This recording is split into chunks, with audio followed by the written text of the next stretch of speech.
On the windswept tip of Long Island, New York, a silent giant watches the sea.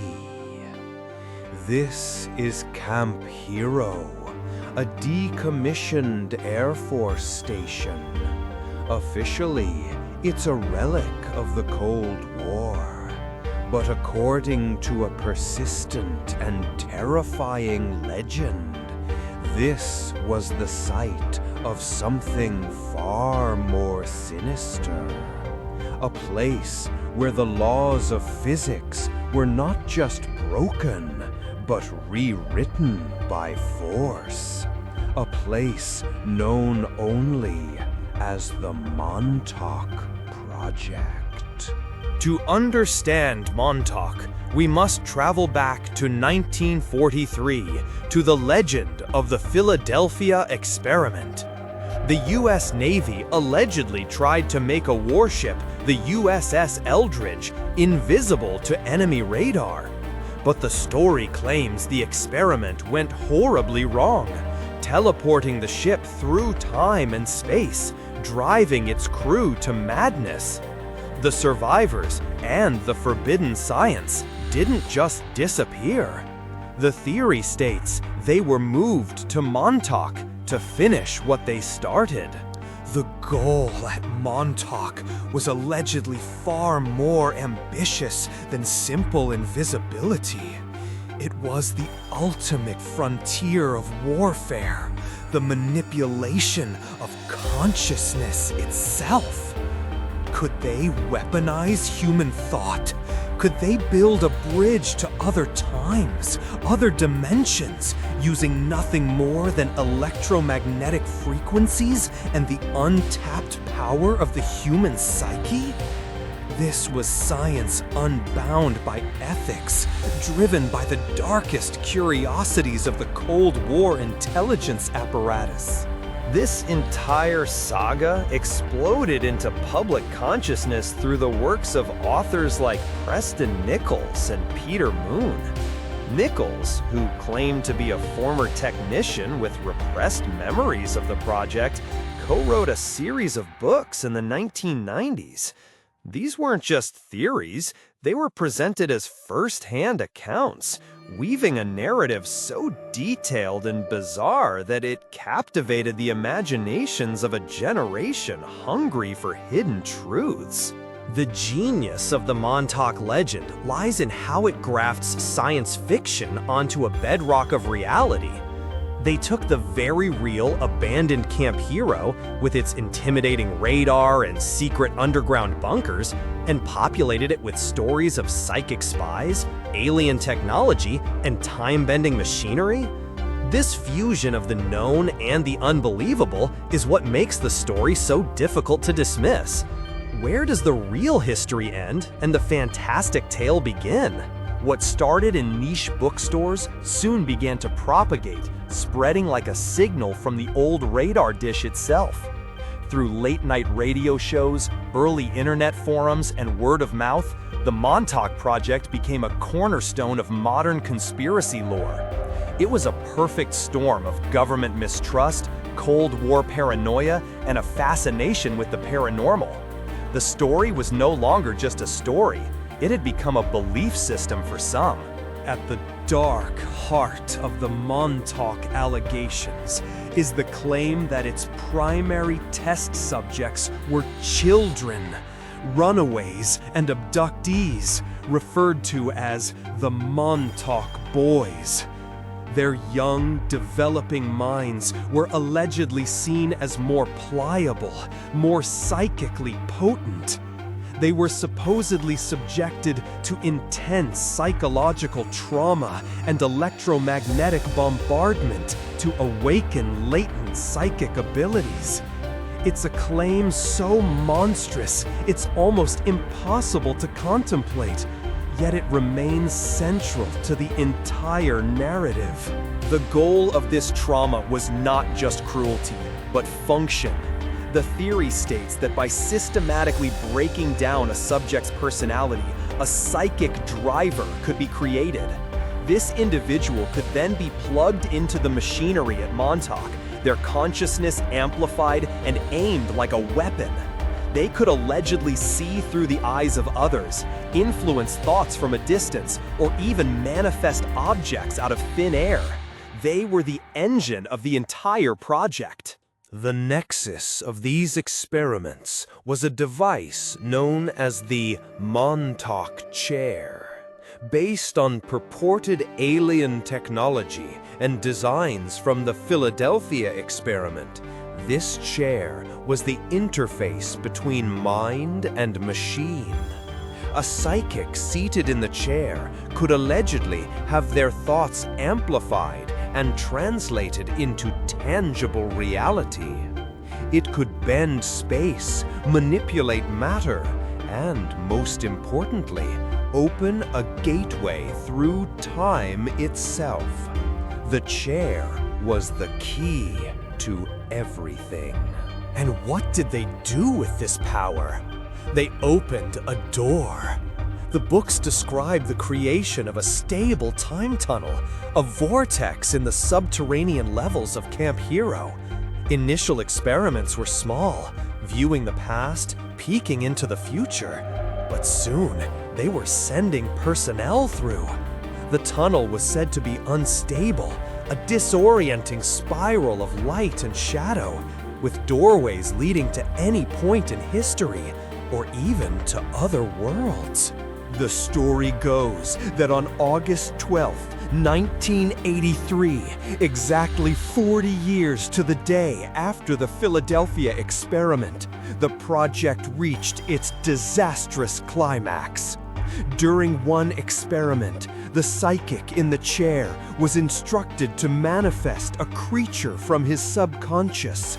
A monster of pure id, a terrifying entity, was supposedly given physical form. It rampaged through the base, destroying equipment and causing chaos.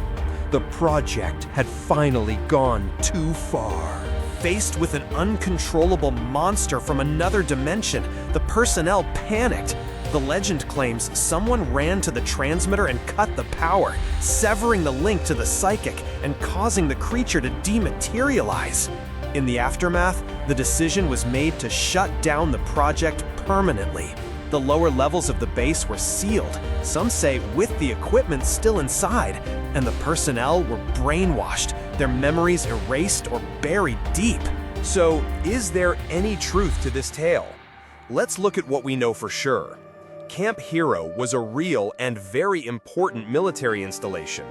Its massive AN/FPS-35 radar was a key part of the SAGE air defense network, designed to detect a potential Soviet bomber attack. The base did have extensive underground bunkers and was a place of high security and secrecy.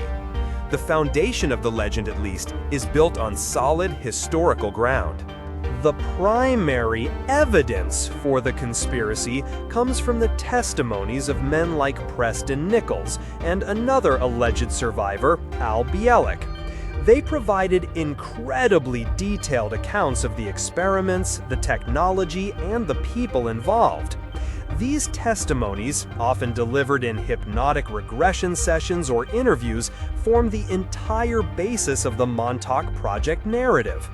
But testimony, especially of repressed or recovered memories, is notoriously difficult to verify. It is not physical proof. However, the idea of the US government researching psychic phenomena is not fiction. Project Stargate was a real, declassified CIA program that investigated remote viewing, the ability to psychically see a location from a distance. While it never approached the scale of Montauk, it proves that the intelligence community was, and likely still is, interested in the weaponization of parapsychology. Is Montauk simply an exaggerated version of a very real classified truth? When you look at Montauk alongside other alleged black projects like MK Ultra's mind control experiments or the HARP facility in Alaska, a pattern emerges. The government has a documented history of secret research, of using human subjects without consent, and a hide in vast facilities in plain sight. In that context, the claims of the Montauk Project, while extreme, suddenly seem less like fiction and more like the next logical, terrifying step. But now, we must apply the brakes of skepticism. For all its compelling details, the Montauk Project has one fatal flaw: a total lack of hard evidence. There are no blueprints of the Montauk chair, no verified photos of the time tunnel, and no physical proof that any of it ever happened. The underground levels of Camp Hero have been explored, and while they are extensive, they contain no alien technology or interdimensional portals. There is only concrete, rust, and silence.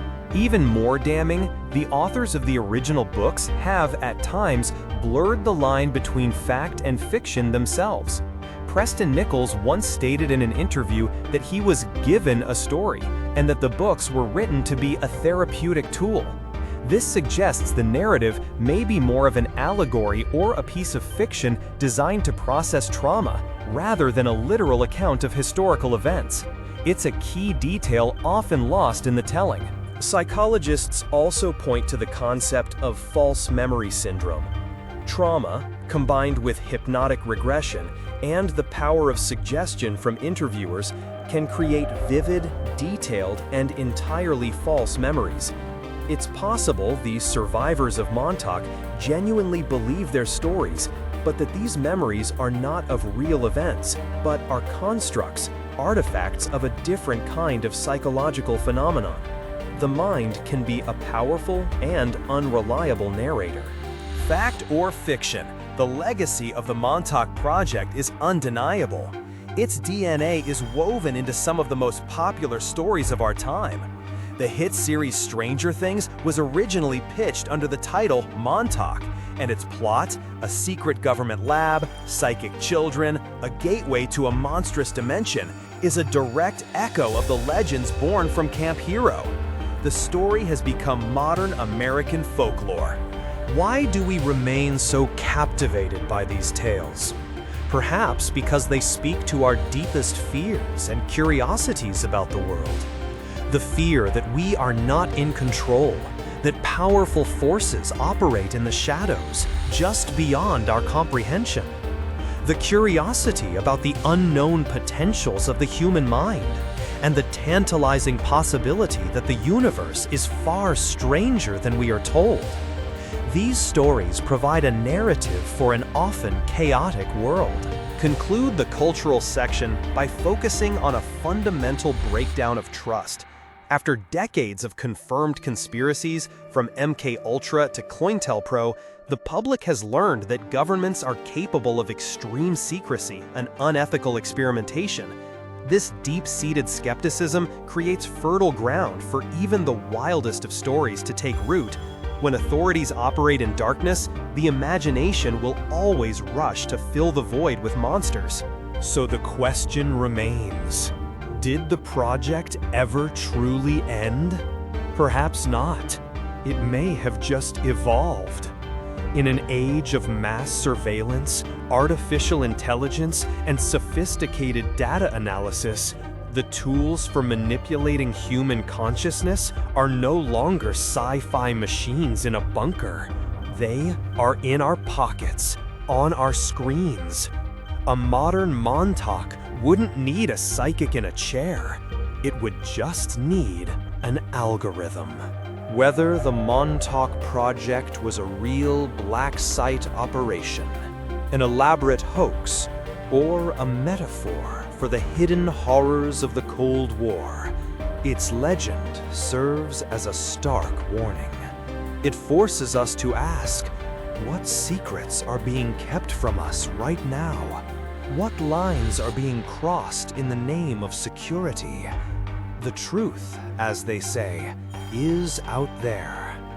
But some doors, once opened, can never be closed again.